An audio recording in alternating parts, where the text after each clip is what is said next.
본문 말씀을 통해서 신앙 고백인이란 제목으로 하나님 말씀 증거하겠습니다. 우리가 신앙 고백이라고 말할 때 이 개념을 오해하는 분도 있습니다. 신앙 고백이라고 하는 것은 나의 신앙을 고백하는 것이지만 그 신앙 고백해야 될 내용이 우리 안에 있는 게 아닙니다. 내가 얼마만큼 믿음이 있고 내가 얼마만큼 알고 내 경험에서 나오는 그러한 것들을 신앙 고백이라 말하지 않고 우리의 고백의 대상은 바깥에 있습니다.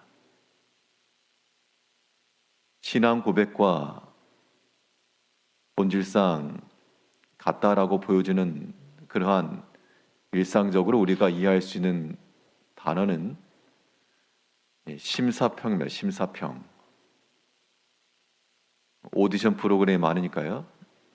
노래를 하는 사람이건 혹은 무용을 하는 사람이건 그 사람에 대해 심사평을 한다 할 때는 내가 얼마만큼 노래를 잘했고 내가 예전에 음악에 관한 어떤 경험이 있고 그런 것을 말하는 게 심사평이 아니고 심사평의 대상은 지금 무대에서 노래한 사람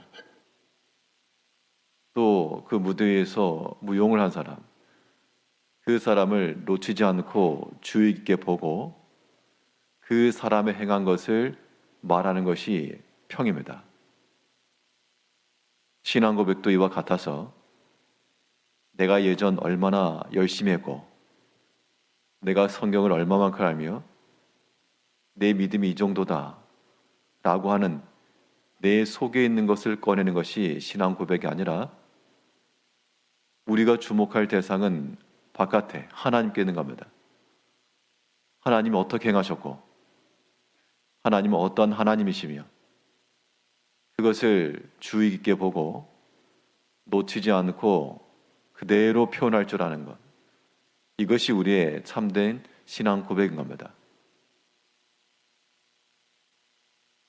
그럼 이러한 신앙 고백을 한다는 것은 결국 우리가 하나님에 대한 깨달음이 있어야 한다는 것인데 하나님이 이런 하나님이시구나 라고 하는 것을 깨닫고 그것을 말하고 생각하는 것이 참된 신앙 고백일진데, 그렇다면 하나님께서는 어떠한 하나님이신가? 오늘 본문에서 말씀하시는 바 우리가 보고 깨달아야 될 하나님은 어떠한 속성과 어떠한 마음을 지니신 이신가? 오늘 본문에서 말씀하고 있는 바는 하나님은요, 우리에게서 믿음의 반응을 기대하신다는 겁니다. 그러므로 우리가 참된 신앙 고백을 행한다는 것은 하나님은 우리의 믿음의 반응을 기대하신 하나님이시라 라고 하는 그 하나님을 깨닫고 그대로 하나님이 행하신 일들에 대해서 믿음으로 반응할 줄 아는 것이 신앙 고백으로 사는 성도의 삶인 겁니다. 보면 27절 말씀에서 예수와 제자들이 빌립보 가이사랴 여러 마을로 나가실새 길에서 제자들에게 물어 이르시되 사람들이 나를 누구라고 하느냐? 예수님께서 사람들이 나를 누구라 하느냐? 라고 하는 질문을 하셨습니다. 이것은 내가 어떤 평가를 받고 있고 좋은 말을 듣기 위해서 그렇게 하신 것이 아니고 이때 제자들이 하는 말이 사람들이 주님을 가리켜 세례 요한이라 엘리야라 선지자 중 하나겠죠. 그렇게 말하고 있습니다. 이때 중요한 것은 예수님께서 제자들에게 이르시기를 너희는 나를 누구라 하느냐? 29절 말씀에 또 물으시되 너희는 나를 누구라 하느냐?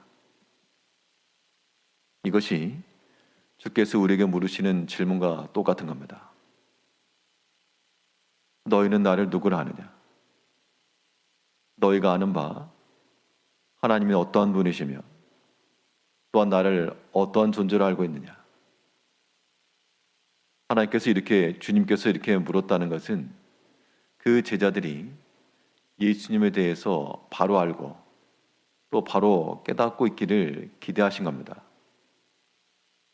그동안 예수님께서 제자들 가르치시고 또 여러 곳에서 많은 기적을 베푸시고 이것을 보면서 과연 나를 누구로 알고 있을까?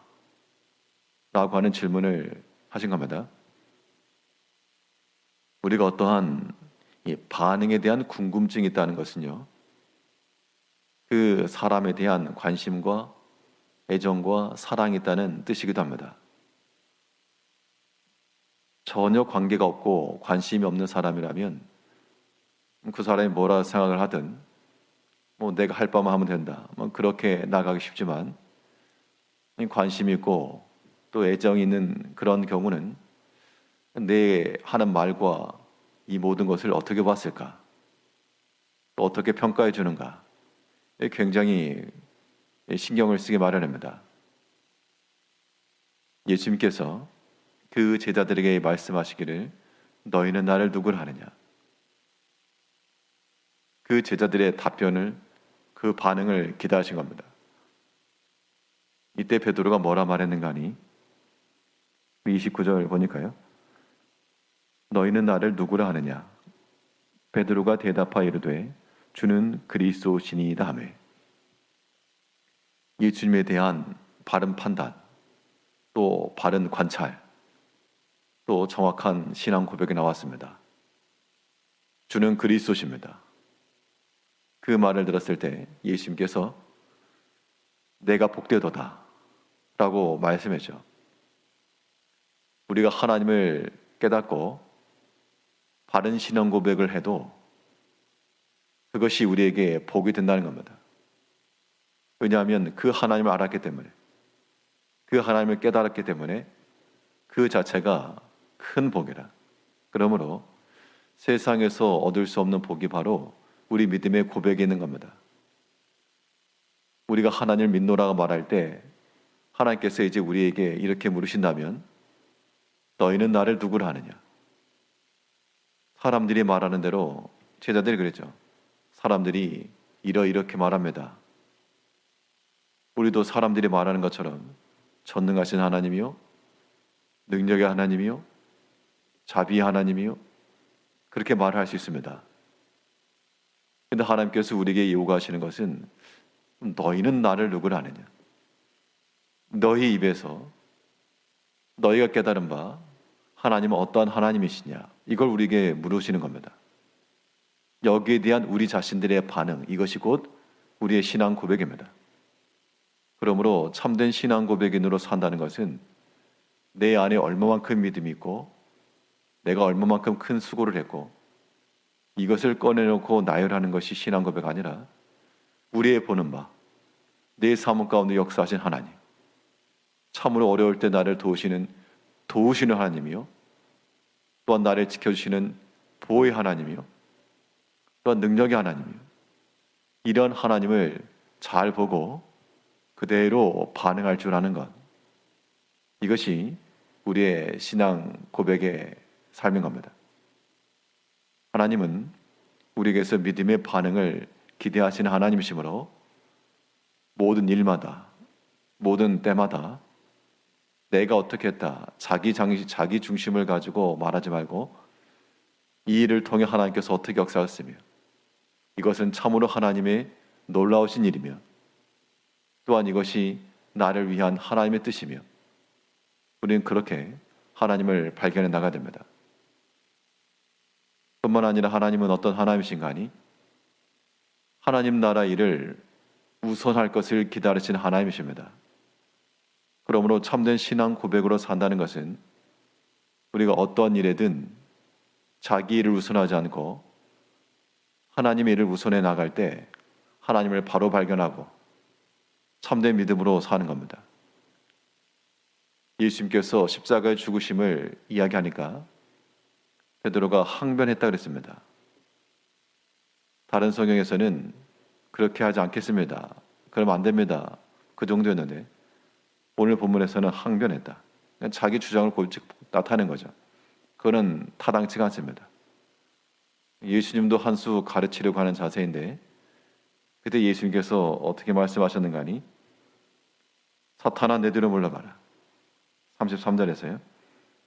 예수께서 돌이켜서 제자들을 보시며 베드로를 꾸짖어 이르시되 사탄아 내 뒤로 물러가라. 내가 하나님의 일을 생각하지 아니하고 도리어 사람의 일을 생각하는도다 하시고 주님께서 원하시는 것은 사람의 생각대로 행하는 것 말고 하나님의 일을 먼저 생각하고 하나님의 뜻대로 이루어질 것을 바라는 그러한 반응을 기대하셨다는 겁니다. 오늘날 우리의 신앙 고백도 마찬가지로 우리가 어떤 일이 있을 때마다 다 항변의 자세를 가지고 있습니다. 이것은 다 자기가 주장이 되고 자기 중심적이기 때문에 그런데요. 우리는 어떠한 것에서든 하나님 나라의 우선성과 하나님의 일이 잘 되기를 바라는 것과 그것을 우리가 더 먼저 반응할 줄 알아야 되겠습니다. 그렇지 않으면 아무리 우리가 종교적 색채를 띠고 있다 할지라도 그것은 바른 신앙 고백이 될 수가 없습니다. 참으로 하나님께서 이렇게 역사하셨고 하나님이 행하신 일이 참으로 놀랍고 이러한 우리의 반응들 이것이 하나님이 기대하시는 바요.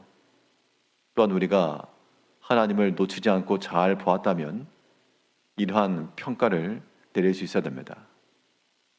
이제 우리의 모든 삶 가운데서 하나님은 우리의 믿음의 반응을 기다리신 줄 알고 때마다 시마다 하나님을 묵상하고 하나님을 감사할 것이며 하나님을 찾으시고 무엇보다도 하나님의 일을 우선 생각하며 주를 위하여 힘을 다하고 그 나라에 번성케 하는 그 일에 동참하며 살아가시는 참된 신앙 고백으로 살아가는 성도님들이 되시기를 바라겠습니다. 기도하겠습니다.